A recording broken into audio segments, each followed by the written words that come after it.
If you have to take a road trip through eastern South Dakota, for the love of God, find another route. It was while I was driving through the vast yellow grass of the Great Plains that my life ended. I was on my way to see my parents who lived in a small town in western Iowa. The fastest route was straight down I-90 through South Dakota. I knew it was going to be a long and exhausting trip, 14 hours to be exact, so I made sure to pack plenty of snacks and drinks. I always hated stopping too often and making an already long road trip even longer. I know the first thing some of you are going to think is, why didn't you just fly? Well, if you're from any of the states in the middle of the country, you'd know that you never fly so long as your destination is on the same continent. But now, after all I've been through, I wish I had flown. It's a mistake that I can truly say will haunt me for the rest of my life. I was on a particularly empty stretch of the interstate. There were no other cars on the road with me. None even driving westbound on the other side. Absolutely nothing to see, and I was used to it. I listened to a podcast about something I don't even remember and slowly slipped into a classic case of highway hypnosis. I don't know for how long, and I don't know what snapped me out of it. All I know is I got the sudden sense that something was off. I checked the usual suspects. My phone still had plenty of reception, and my car was at almost a full tank of gas. With those being the two things that usually snap you out of that interstate trance, I went back to doing nothing. Then I realized what it was.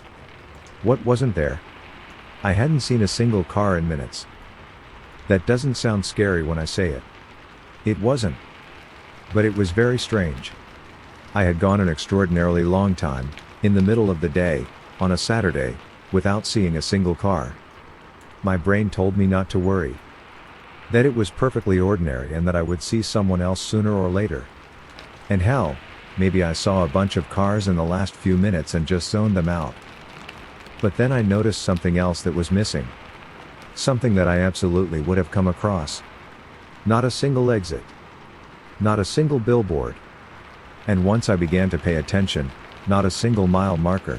That's when my stomach got a little uneasy. When my brain started sending out some serious red flares.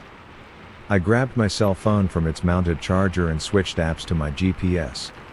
I had left it on in the background to occasionally check the time and distance left on my trip. If I stared at it the whole time I would drive myself crazy, pun intended, but if I switched over every once in a while just to see the numbers go down, it was like a little treat. A tiny dopamine rush to get through the slog. But when I switched to the app, I saw nothing on it but a straight line. No time until arrival. No distance to the destination. Not even a road label on the line through the screen. I slowed the car to a stop and turned on my hazards. Then after a moment of hesitation, I pinched my fingers on the screen to zoom out and see, once again, nothing but a straight line. No matter how far out I went. It wasn't possible that I was on anything else but I-90. It made no sense that there were no drivers, signs, exits, or anything other than yellow grass fields. I got out of my car and looked around. I kicked at the pavement, which to me seemed completely ordinary. Then I realized that my phone probably just lost signal and that's why my GPS app was acting up. I even chuckled to myself for being so dramatic as I looked to the top right corner of the screen only to see a full connection. A million thoughts ran through my mind. Some of them were less sane than others. I closed out of the app and reopened only to be met with a pop-up that I'd never seen before. No GPS connection. I double-checked, but obviously, my location settings were still on. I hadn't touched them since I started my trip. I did not need to. Yet still, my phone couldn't place me. I dialed in my mom's number. My heart rate raised just slightly with every chime of the tone, but to my relief, I heard the familiar voice of my mother answering. We talked for a bit and I told her what was going on. She laughed it off. It's very empty out there, you know? And those silly phones bug out all the time. Honestly, your generation puts too much trust in them. I rolled my eyes but thought that maybe she was right. Was it really out of the question that my GPS app had a server failure? I told her I'd get back on the road and call her when I was closer. We said our goodbyes. For some reason, I felt it especially important to tell her that I loved her before hanging up. As I got back into the driver's seat, I remembered one of the other details that unnerved me. No exits? Sure, it's the middle of nowhere. No billboards? Fine, a little out of character for the Midwest, but possible. No mile markers, though? My brain's only logical justification was that when I was panicking earlier, time seemed to slow down and what felt like forever was less than a mile. Yeah, it was a stretch longer than the road I was on. But it was the only possibility I could think of to ease my worries. So I set off, this time paying extra attention to my odometer. 1, 2, 3, 5, 10, 15. Eventually 50 miles. 50 miles without seeing a single green marker at the side of the road. I stopped my car again. I looked at my phone, which thankfully still had a full connection. Mom? Yeah, it's me again.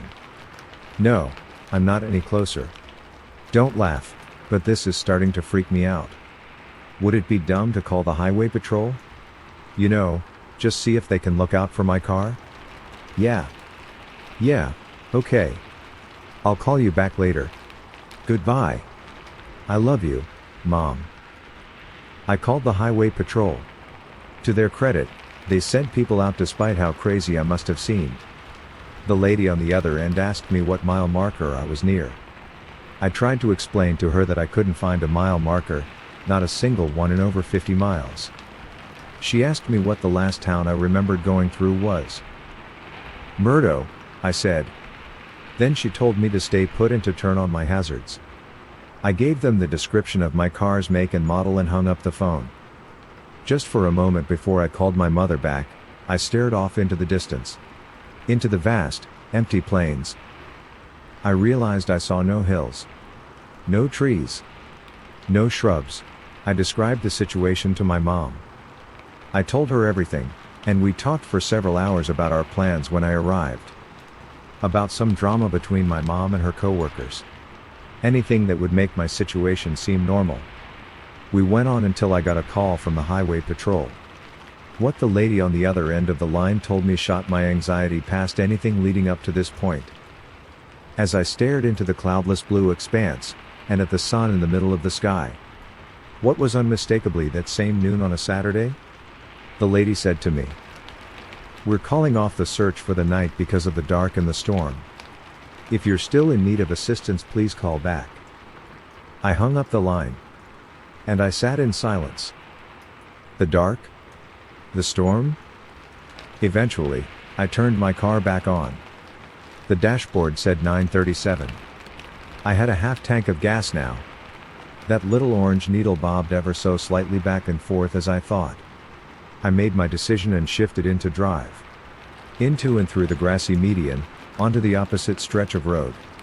Wherever I was, however, I got there, I knew I didn't want to go any farther into it. My best hope was to return the way I came. So I did. I drove. And I drove. And I continued like nothing was the matter until my music was interrupted by the jingle of a phone call. My dad. He told me it was nearly 10 a.m. the next day. He told me how my mother was hysterical. How did the highway patrol not find me? He asked me what I was doing. What my surroundings looked like. Were there any defining features?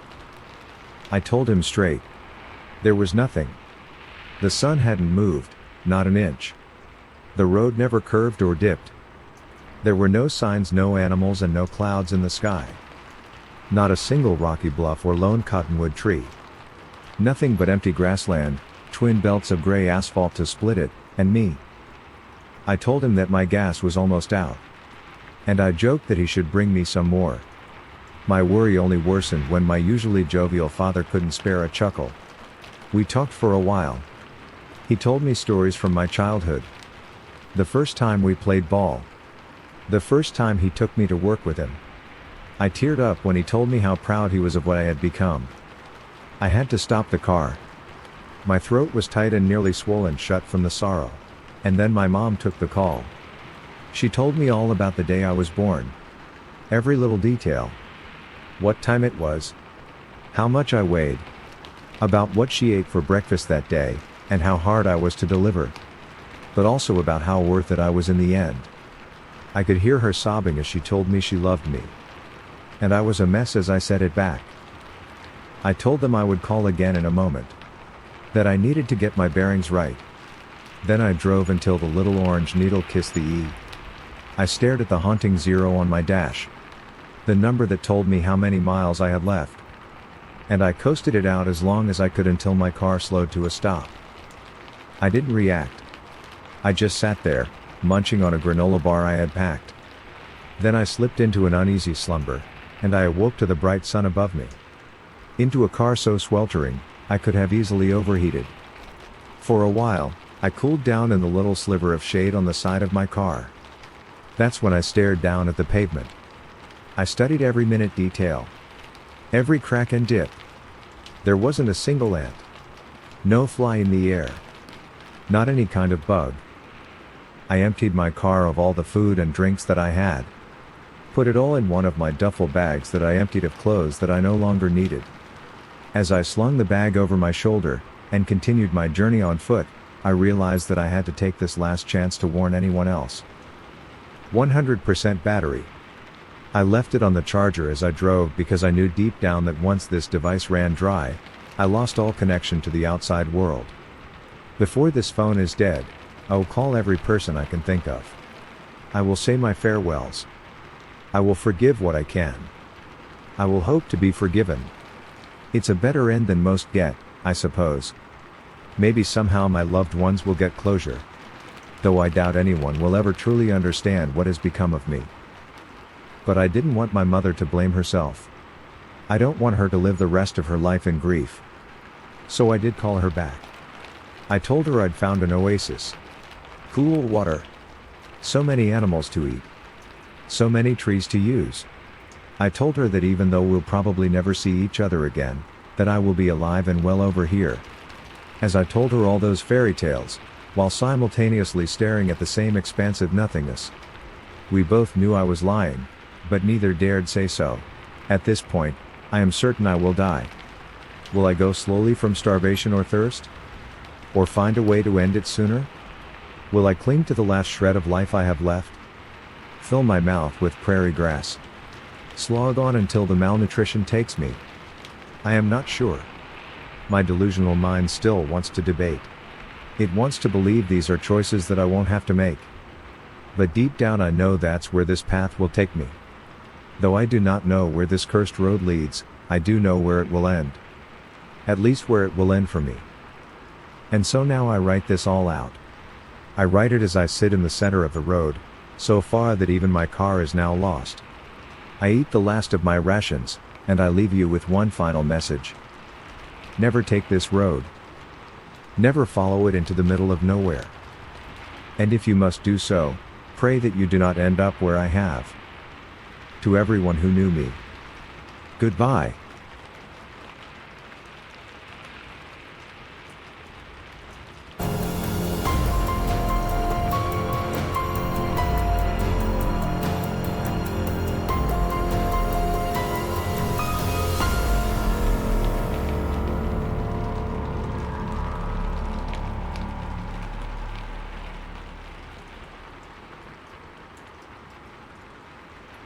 Never drive this New Mexico highway at night.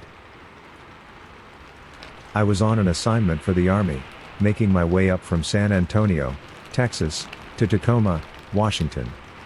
It was a long drive, and they gave me 6 days to report to my new unit, but I didn't mind. I love road trips.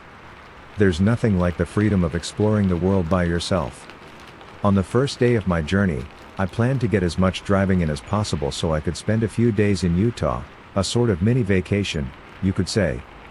This was January, and the days were short, so maximizing the amount of daylight I had was crucial.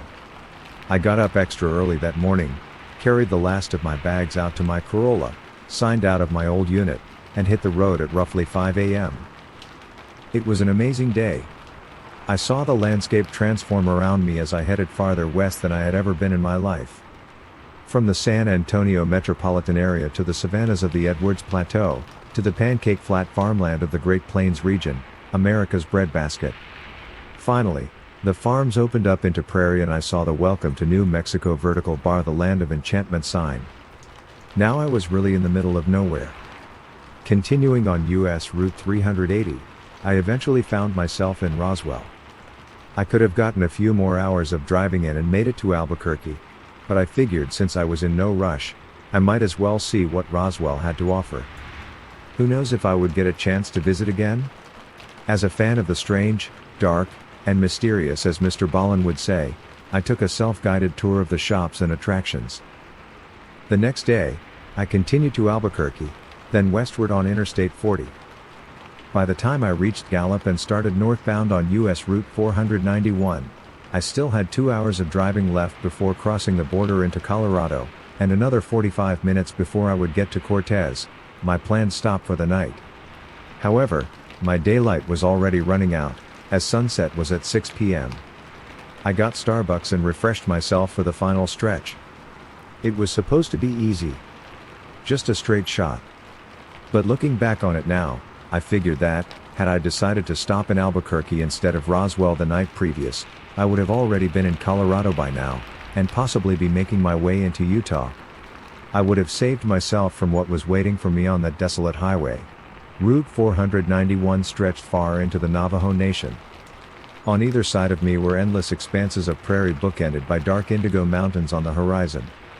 To my left, the sky glowed a faint orange-purple, the light slowly dying down like smoldering embers in a fire, until finally plunging the land into darkness. Now and then, I would see the forlorn headlights of another car passing by, which gave me a bit of relief that I wasn't alone. I also had my road trip playlist on to keep me company, and call me ironic, but Hotel California was playing. After passing the small, lonely town of Newcomb, the next piece of civilization would be Shiprock. However, between the two was a 36-mile stretch of absolute nothingness. An abyss I had to cross. I was not ready for what I was about to witness. After several miles, and having not seen another car on the road, I saw something strange emerge from the horizon. Barely lit by the moonlight, I thought it was a road sign at first. Then as I came closer, I realized it was a person, walking on the shoulder of the road, heading in my direction. I squinted, trying my hardest to focus on the figure. In the darkness, I could tell they were wearing a poncho of some sort, with long, black hair flowing down past their chest. Who could be walking out here, all alone, at night? I thought. Whoever it was, they had no lights, no reflectors, no strobes of any kind to signal to passing cars that they were there. And they walked on the pavement, dangerously close to oncoming traffic. I pulled to the left a bit, giving them a wide berth. Suddenly, my stereo cut out, as if I had turned it off. The screen went completely dark, and my phone disconnected from Bluetooth. While this was unusual, it certainly did happen from time to time, so I thought nothing of it. As I approached, I saw the person raise their right arm, as if to flag me down and hitch a ride. Oh no no no no no, I thought. No way's happening, buddy. As my headlights swept by, I realized it was a man, dressed in a button-up shirt, a wool poncho, jeans, and cowboy boots. His large belt buckle glinted as the lights passed him. But in that split second, I realized with abject shock that not only were his eyes painfully wide open, but they seemed to be tracking me. Somehow, he was able to see me through the glare of my headlights and looked me dead in the eyes, not breaking contact until I passed. I was shaken for a bit, but my nerves gradually subsided. My stereo abruptly turned back on and my music continued playing. I brushed everything off as simply my imagination. The darkness and the shadows played tricks on my mind. Besides, the man was behind me. I figured he must have been drunk. Indian reservations sadly had high rates of alcoholism. I looked in my rearview mirror. He was gone. I couldn't see him. Maybe he's too far behind me? No, that couldn't be. It must be too dark. Maybe. I drove on, trying to figure out what had just happened, but at the same time, forcing myself not to think about it. Just when I thought I had moved on, I saw another shape in the distance. Getting closer, I realized it was another figure. Is another person walking alone at night? There's no way. They walked along the shoulder of the road, swaying back and forth. Slowly, I could make out that this person was also wearing a poncho. Then I saw what looked like long, black hair, reaching down past the chest. No. There's no way. It was the man. The same man. But how? The man raised his arm again, trying to flag me down. What did this guy want? I kept up my pace, with no intention of stopping for any reason. Just like last time, my stereo turned off again. Suddenly, the man leapt out onto the road, arms waving frantically. I swerved into the left lane, narrowly avoiding him. In my headlights, I noticed he had the same wide-eyed look, his gaze locked onto mine. I also saw that his clothes did not look as they did in the first encounter. Once they were clean, if not well worn, but now they were soiled and tattered, rags barely hanging onto his withered frame. His hair was wild and unkempt, with clods of dried dirt stuck in the locks. But his eyes remained the same. My heart nearly burst through my chest at the sudden shock. Hyperventilating, I slowed down and glanced into the rear-view mirror to make sure he was all right. Nothing could have prepared me for what I was about to see. The man was running. He was sprinting towards me. I centered the wheel and accelerated, hoping to get as much distance from him as possible. But as I continued to speed up, so did he. Faster and faster I drove, but every time I looked in the mirror, I would still see him right behind me, perfectly keeping pace, his body tinted red by my tail lights. I could feel my temples throbbing and my hands getting slick with sweat on the steering wheel. I was sick to my stomach. There's no way. I looked forward, hoping to see a faint glimmer of light from the town ahead. But I was still too far away. I looked back at the rearview mirror. The man was gone. I should have been relieved, but I knew better. Where did he go? I looked around, hoping to regain a visual of him. I couldn't see anything. Taking a deep breath, I refocused on the road but kept my guard up. Just keep driving, I told myself. Only a few more miles to go. Out of the corner of my right eye, I saw something. Another shape. It wasn't the man, at least, I didn't think so. I glanced over, bracing myself for whatever was going to meet my sight. It looked like an animal. Some kind of animal, though I couldn't make out exactly what it was. Under the moonlight, I could see it running alongside my car, its forelimbs reaching out in long strides, its back undulating like a dog. Closer and closer it came. The closer it was, the more of it I could see. Little by little. Then I noticed, its limbs were far too long for its body. Its body was too short. It had no tail. The head was oddly round. And from it, came a trail of long, black hair. I slammed my foot on the gas, pushing my car's engine harder than it had ever been pushed before. By now I was clocking well over 110 miles per hour. But this creature, it kept up. It wasn't phased. It simply ran faster and faster to match my speed. Just what was this thing?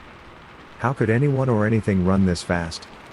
The entity seemed to have endless stamina. Just how long could it keep this up? Just how much faster could it go? Soon, my car would hit its top speed. And then what? How long could it maintain that before breaking down? It wouldn't be long until my engine overheats. But regardless, I would eventually run out of gas. And when I do, what would happen if that thing got me? At 120 miles per hour, my car had reached its limit. This was the fastest I could go. But the creature continued its pursuit. My temperature gauge was approaching the red, and so was my tachometer. I couldn't keep this up any longer. Suddenly, like the beacon of a lighthouse on a tumultuous sea, the first light of shipwreck came into view. It was close. So close. If I could just go a little longer, I could make it into town. To safety. I pressed on. I fixed my eyes on the lights, growing brighter on the horizon. They bloomed outwards, glimmering in the night air. Though it was a small town, it was a sight for sore eyes in my situation. Looking in my periphery, I saw the undulation of the creature's spine as it kept pace with my car. But now, it was slipping away, steering farther and farther from the road. It suddenly hit me just how hard my heart was beating. Beads of sweat dripped down my face. I looked over. The creature was gone. But this time, the feeling of dread had also gone with it. My stereo once again turned back on, and as my music resumed, I breathed a deep sigh of relief. I let off the accelerator. The mana creature, whatever it was finally gone for good. Having white-knuckled the steering wheel the whole time without realizing it, my hands were extremely sore. But I was glad to have made it through. A week later, I told another soldier in my unit about what I had experienced. Being originally from Albuquerque, she was familiar with the Native American legends of the Southwest. The conversation steered toward a certain creature that she would not dare speak the name of. She also told me that the highway I took was well known for all sorts of paranormal phenomena. Google what Route 491 used to be called, and everything will make sense. Be careful out there.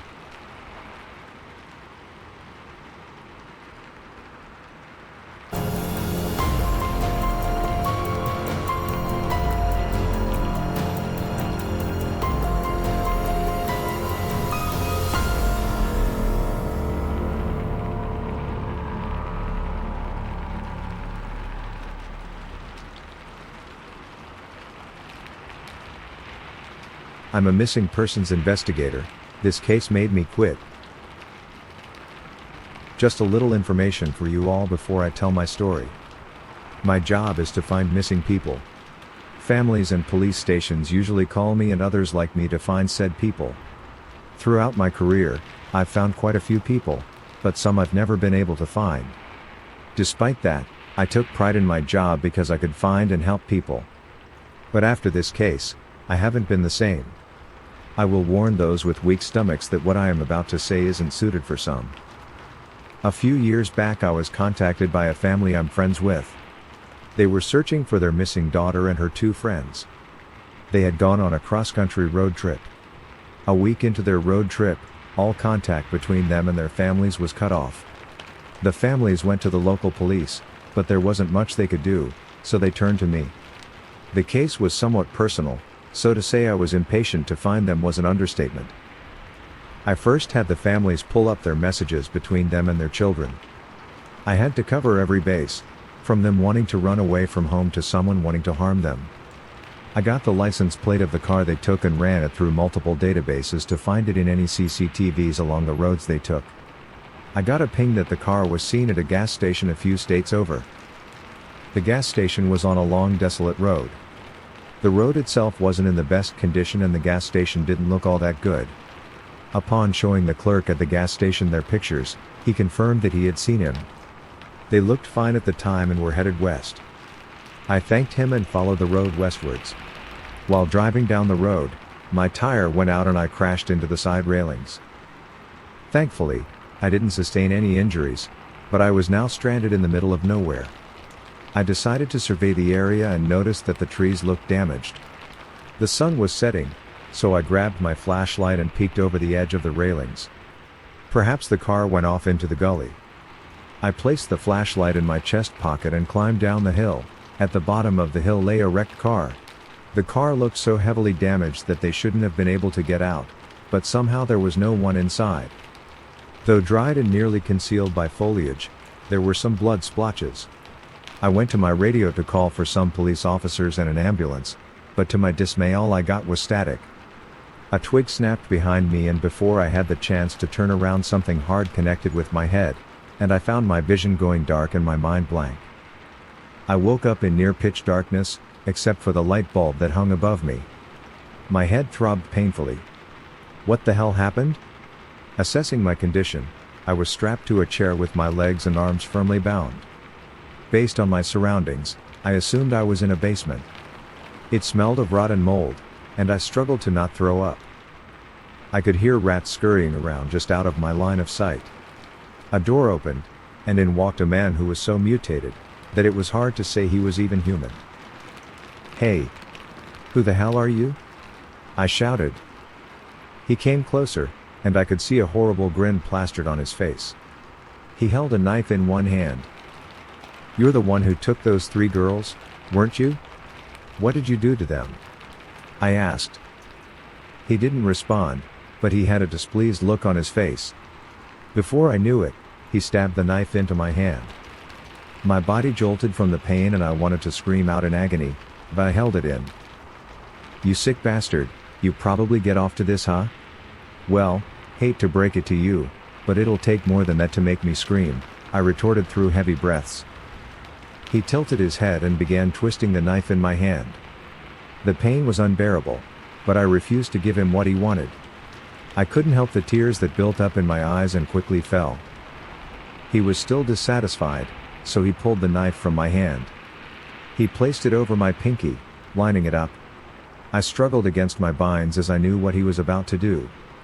However, before I could protest, he slammed the knife down and severed my pinky from my hand. I couldn't hold my screams any longer. "Son of a bitch. Go to hell, you motherfucker," I screamed in agony. I heard his sick laugh echo throughout the basement. "Got you. I'll be taking this." Just like that, he picked up my finger and left me in the basement to suffer alone in agony. The pain clouded my brain and made it hard to think straight.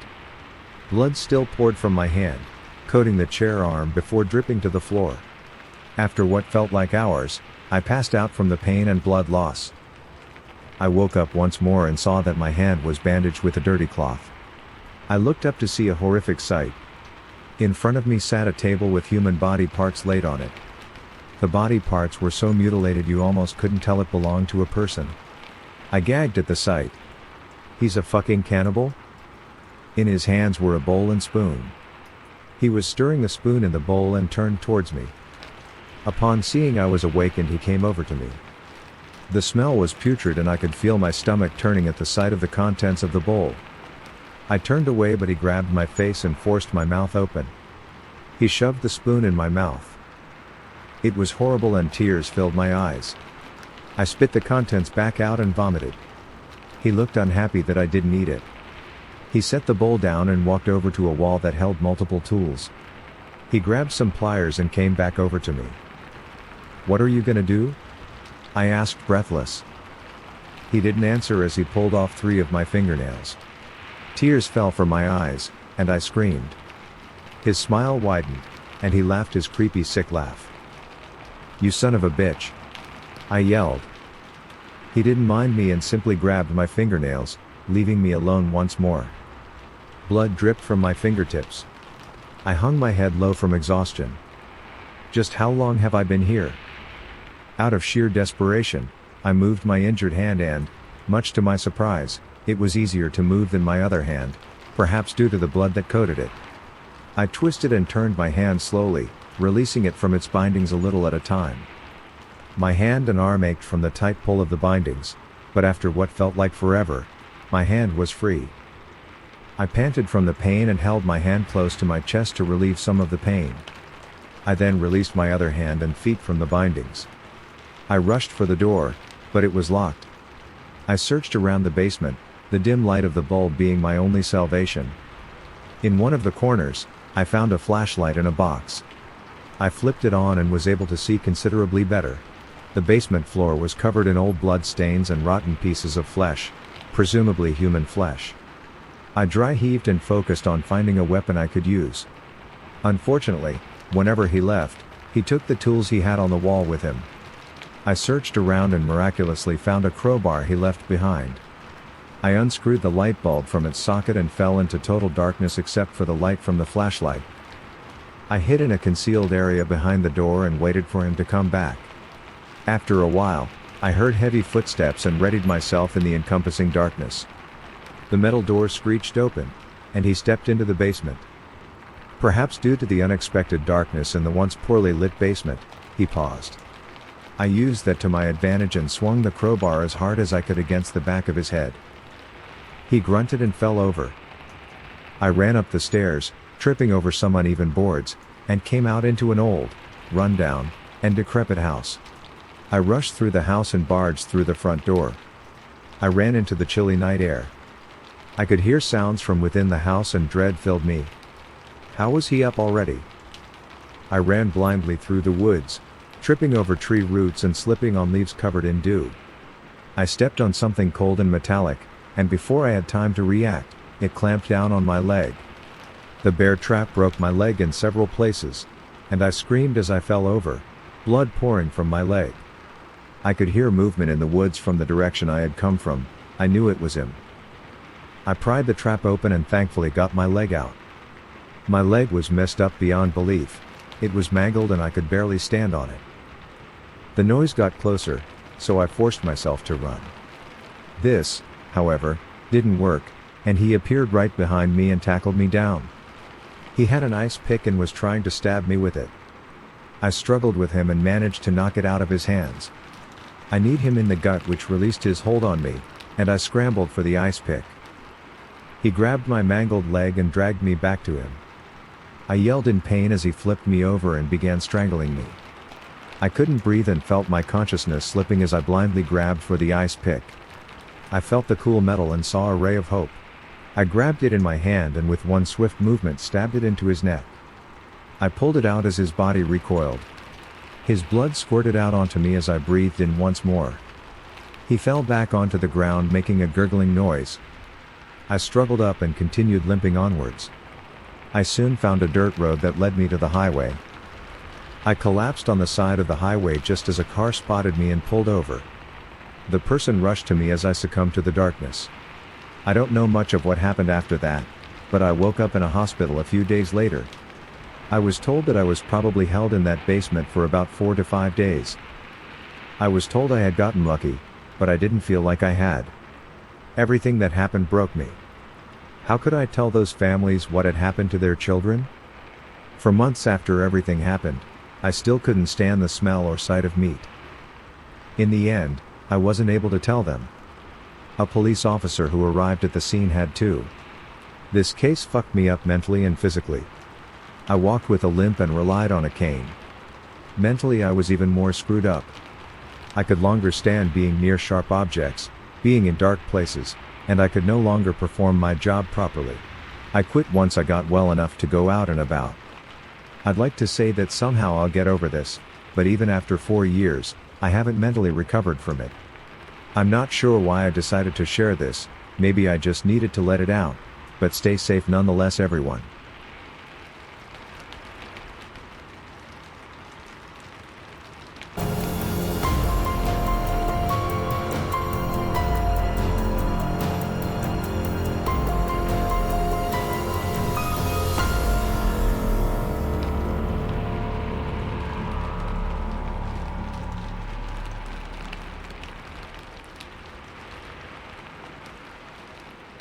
Road trip to hell.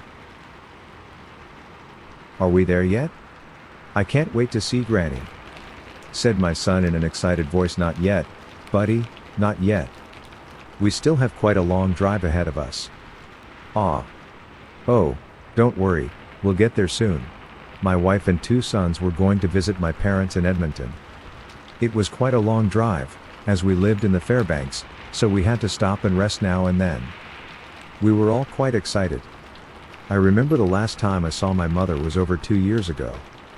As I was driving, it started snowing, more and more, until, eventually, we were in the middle of a blizzard. I decided to stop the car so we could sleep for a while. I was driving for 7 hours after all. Thick fog started to set in as I started to steer the car to the side of the road when my nightmare began. As I was steering my car to the left, I saw a humanoid figure standing in the middle of the road. My son was the first to notice it. Dad, watch you. Bang. I passed out for what seemed like 3 hours.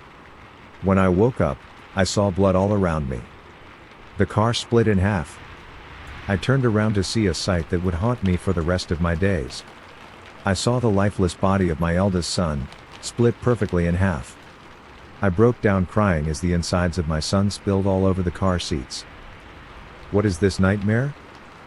What did I do to deserve this? I said to myself while breaking down in tears. Amidst all the chaos, I overlooked the fact that the other half with my wife and child was somewhere. As I was drowning in trepidation, I was fearing for the worst when I heard my son's cries coming from down the road.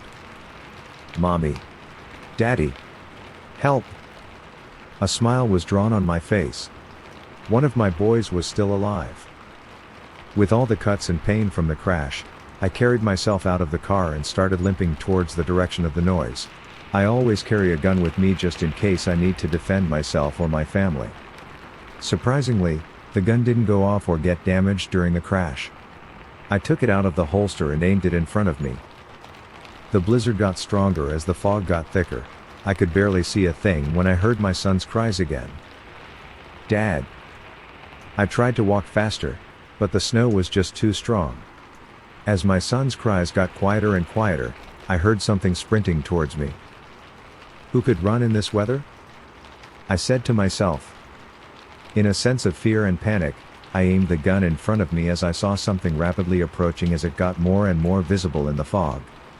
I could finally see its full appearance, its hideous twisted face, the horns sticking out of its head, and its massive claws. As it unleashed a chilling screech, I had no time to react. I put my finger on the trigger as it leapt at me with its mouth wide open. Bang bang bang. It collapsed in front of me as I fired the third shot. What is that thing? I asked myself.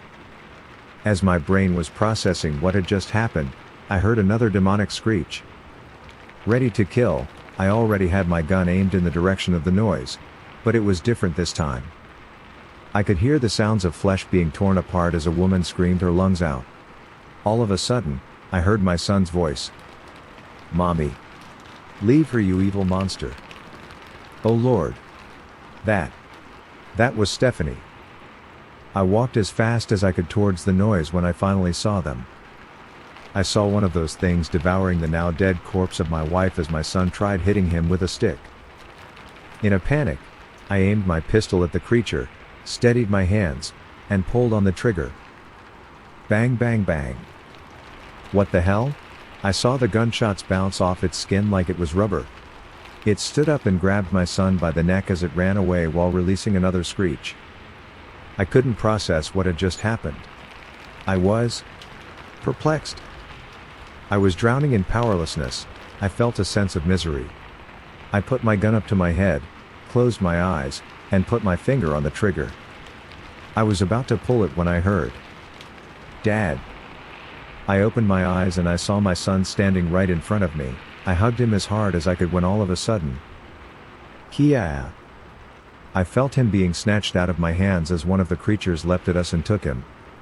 Realization hit me. If they didn't kill him 2 minutes ago, how do I know they'll kill him now? I picked my gun up from the ground and went in the direction the creature went in. I kept on walking for what seemed like hours. The blizzard eventually stopped, but the thick fog still blinded me. I eventually got tired and went into the forest. I gathered some tree branches and shot them to start a fire. I sat near the fire to warm up. After being worried, stressed, and terrified for so long, I finally felt a sense of calm wash over me. I remembered that I had my phone in my pocket. I called 911 immediately, but instead of hearing the usual 911, "What's your emergency?" I heard a language I could not understand over the phone, followed by my son's cries. The calm I felt disappeared in an instant. I was hopeless, powerless, and lost in my thoughts. Why is this happening to me? To us? I felt more anxious than ever when I heard my stomach growling. I saw a rabbit running around near me. I grabbed it, took a sharp rock from the ground, and killed it. I guess this is my dinner now, I said to myself as I was skinning the rabbit. I sit alone, anxious, lost, and hopeless. I wanted to write this not to keep people up at night but to warn them of this. I don't want anyone to experience what I experienced. I will probably be dead by the time someone sees this, but if I am still breathing, I will be sure to keep everyone updated.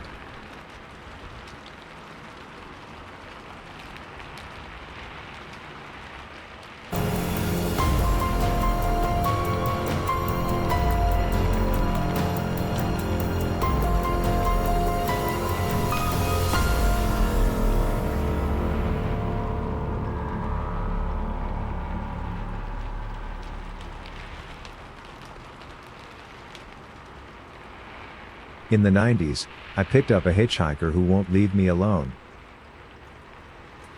I was traveling through Eastern Europe at the time and heard about a curse involving a hitchhiker on an abandoned road. I was the kind of person who ran towards shit like that. I wish I hadn't. The road was on the outskirts of a town and the locals gave me a good warning about it.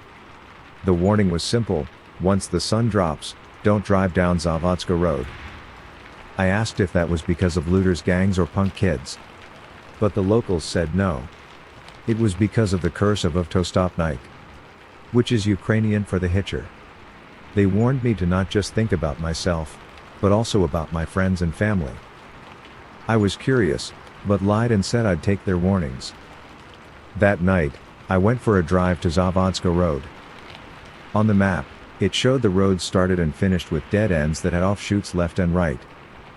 Zavodska was 6 kilometers long, but a straight line distance between its beginning and end was only 1 kilometer. The road curved and swirled so much that it made the length of the trip 6 times longer. I arrived at the offshoot that led to Zavodska. The entrance looked like every other quiet country road I'd passed to get here. But this road was separating 2 sets of forests which grew thicker and canopied overhead the further you went. I turned onto Zavodska and drove 30 feet before the road curved off to the right. It turned sharply, right again, left again, and before I knew it, I lost all sense of direction. I drove slowly, taking my time as I followed the winding road through the thickening woods. After 5 minutes, I came out the other side and Zavodska ended. Either I could go left or right, but Zavodska Road was done. The locals said that driving down the road was like playing Russian roulette. People mostly got lucky and the curse wouldn't materialize. But sometimes, if you turned your headlights off for a minute while driving and then turned them back on, it would cause the curse to manifest. I flicked off my headlights and slowly re-entered Zavodska. Without my lights, I was just barely able to see 5 feet ahead. A minute passed. Then 2. I turned my lights back on and immediately saw something ahead. A figure was standing to the right of the road. Its arm was out, thumb up in a hitchhiking position. I drove closer and made out the details of the figure. It was a man. A homeless vagrant wearing a priest's outfit with a dirty collar.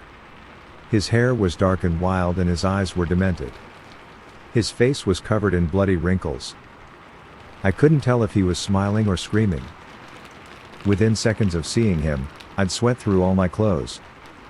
I pushed the gas down to speed by him. But it had the opposite effect. The car slowed. I slammed the gas pedal. Stomped it. Kicked it. But the car crept along, sidling up next to the hitcher. The hitcher came right up to the window, pressing his bloody, wrinkled face against it. His smile pushed through the glass without breaking it and I felt his cold breath on my face. His eyes shimmered like a cat's with an orange glow. At this point I'd realized, somehow, I'd confused the gas pedal with the brakes and switched my feet. I hit the actual gas and peeled away, leaving a bloody wrinkle smear across the passenger side window. I whipped around the next corner and the hitcher disappeared from my rear view. But he reappeared, 3 more times along the side of the road, as I tried to get off Zavodska. Finally, I reached the entrance and got onto the next road. And the next. And before I knew it I was back in the village. I went to my hotel, got my things, and cut my vacation short. The next day, I was on a flight back home. But I kept seeing him. It wasn't often, but sometimes when I'd drive at night, I'd see the hitcher on the side of the road. He started with just a smile and a wave. Then he started running out into the street to get in front of my car. Then he started trying to jump on the car. I was always alone, so I could never ask anyone if they saw him. I couldn't tell if it was all in my head, or real. I never saw him when I was walking, so the small amount of time I spent in a car went to nearly 0. I rarely traveled in cars or buses or any form of road transit. I walked everywhere. But I stopped driving or riding in transit altogether 2 years after I drove down Zavodska. I was taking my friend Jamie home from a dinner party when I saw the hitcher in the middle of the road. I swerved to avoid him and figured Jamie thought I was crazy. But Jamie saw the hitcher too. He described the hitcher's priest-like outfit and wondered why he was in the middle of the road, raging at me. I wasn't sure if it felt better knowing that someone else could see the hitcher. Or worse, knowing that the hitcher had followed me home from Zavodska and was, in fact, real. A week later, Jamie called me and told me he'd seen the hitcher again when he was out for a drive with his wife. She'd seen him too. A few days later, they both died in a freak car accident. I haven't stepped in a car again since. But last week, I rode the city bus for the first time in years. And the second stop after I got on, I saw him. The hitcher. He was on the side of the road. And he had my friend Jamie with him, and Jamie's wife, who were both badly decomposed, but not dead. I could see them weakly struggling. But they were being held up by the back of their necks by the hitcher, who was in complete control. The hitcher made the two bodies move around like grotesque ventriloquist dummies, as he laughed and danced. We drove past the spectacle, and I realized everyone on the bus was staring at the hitcher too.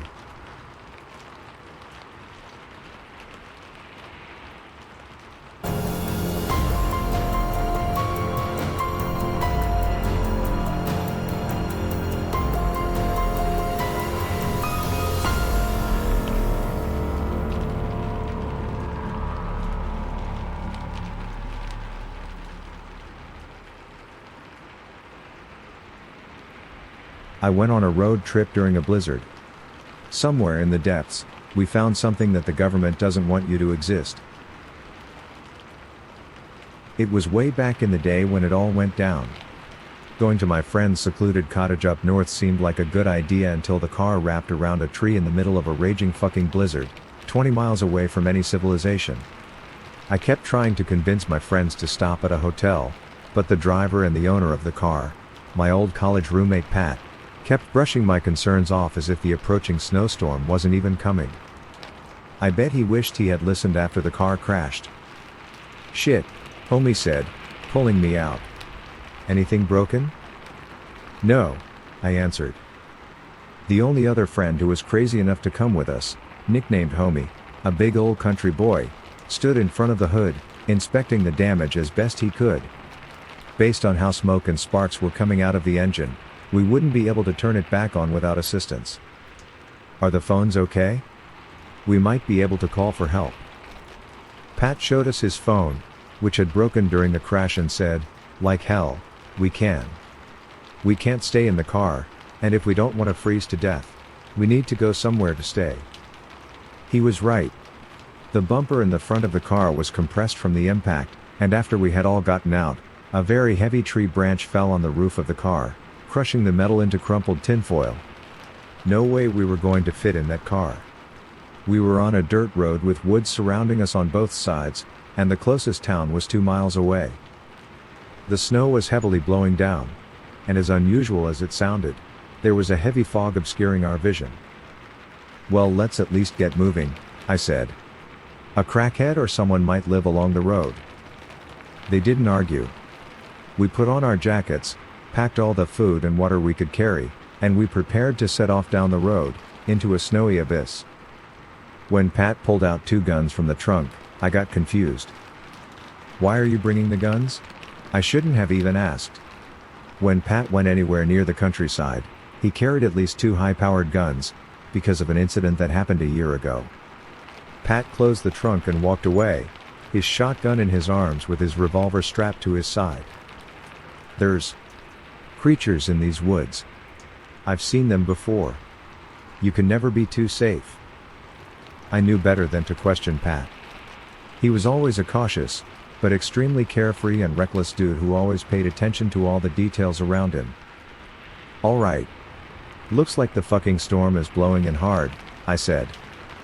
And with that last comment, we began to walk down the road, searching for anything that would indicate that a single person was out there.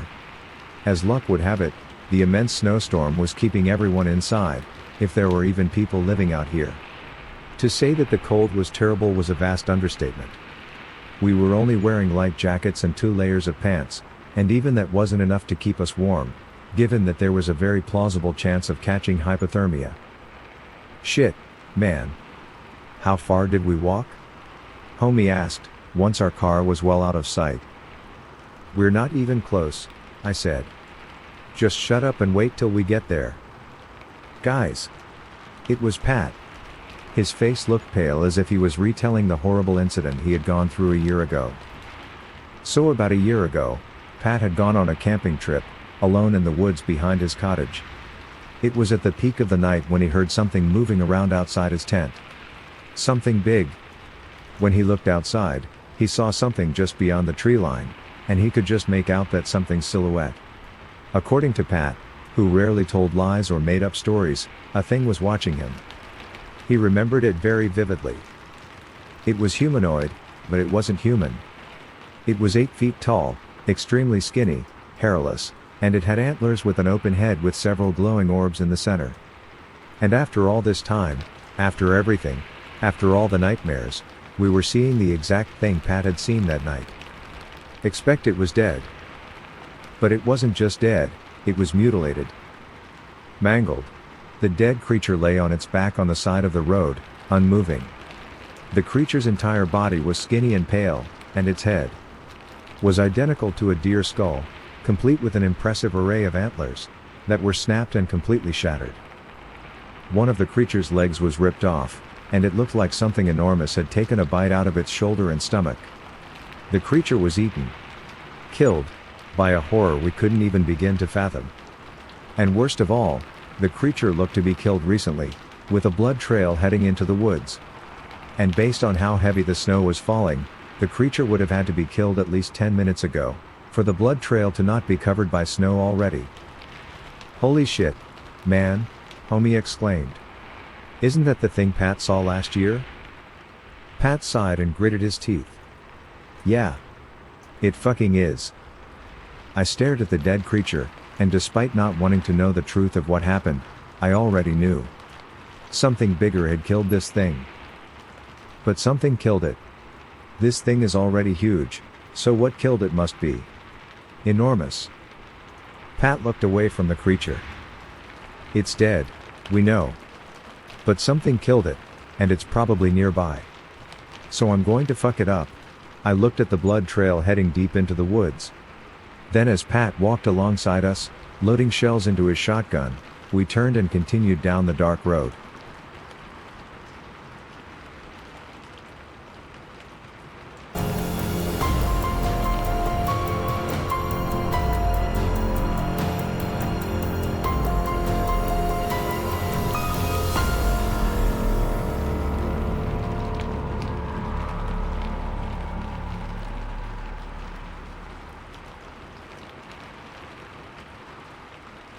Never sleep in your car on a road trip.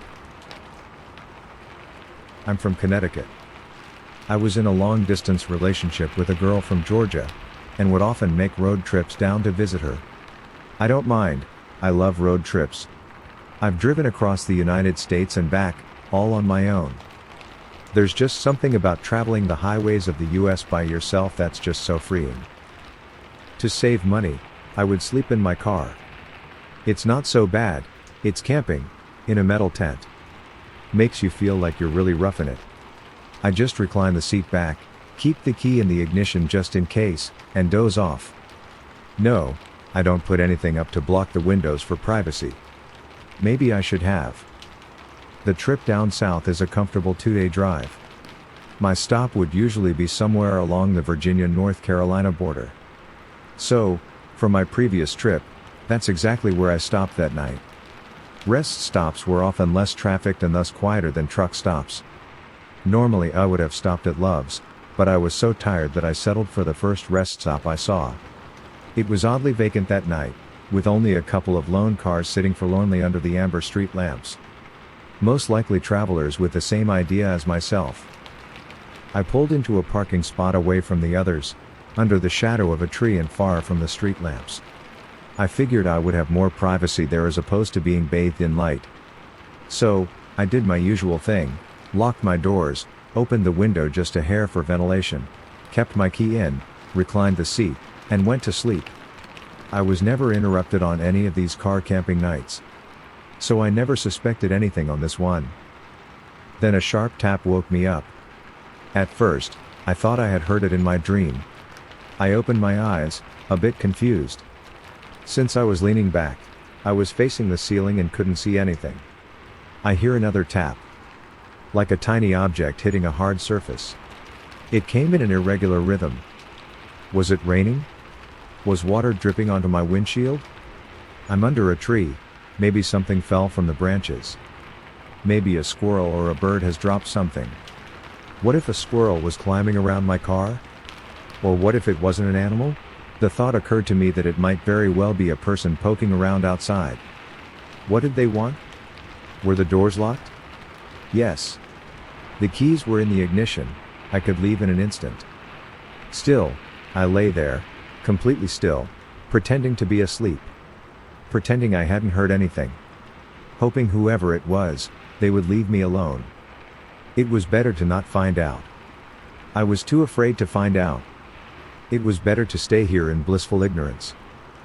Still, the tapping continued. I had to do something.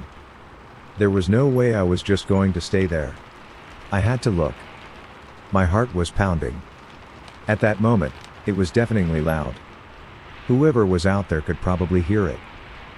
I decided. I was going to look. I was going to raise my head and see what was making the noise. So that's what I did. What met my eyes sent a jolt through my entire body. Every muscle fiber locked up in pure shock at what I saw. The faint glow of the street lamps cast just enough light for me to make out what I was looking at. There in the windshield, staring directly at me, was a face. Someone, I presumed to be a woman, was lying on my hood, her face pressed right up against my windshield. Her face was completely still, locked in a permanent grin. I froze in overwhelming terror. The eyes I stared into appeared to have rolled back, showing only the whites. The nose was turned up, pressed painfully into the glass. The lips stretched wide, revealing horrid rotten teeth. Even in the darkness, I could tell her skin was sickly pale, contrasting her long, filthy black hair. Whoever this was, she was not in her right mind. I don't know how long I sat there, too afraid to move. Finally, I got a grip on myself and shot my hand to the ignition. It turned over, making, in that instant, the most beautiful sound I ever heard. For a split second, I was afraid I might be caught in a horror movie scenario, the one where the car won't crank as the killer approaches. I reversed as fast as I could, trying not to give this creeper time to try anything. In my panic, I remember activating the windshield wipers in a futile attempt to get her off. I thought, was I about to drive out of here with some wacko holding onto my hood? Thankfully, I didn't have to worry about that, because as soon as I stopped, the woman leapt off, landing on all fours. Seeing my opportunity, I shifted into drive and gunned it, right as I saw her reaching for the driver's side door.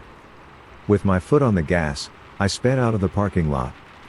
Behind me, I heard her let out a piercing shriek like that of an animal. I looked in my rearview mirror and for a split second I thought I saw her chasing me, running on all fours, her black hair swinging wildly around her. I couldn't get a good look, as I rounded a curve in the road leading out of the rest stop and merged with the highway.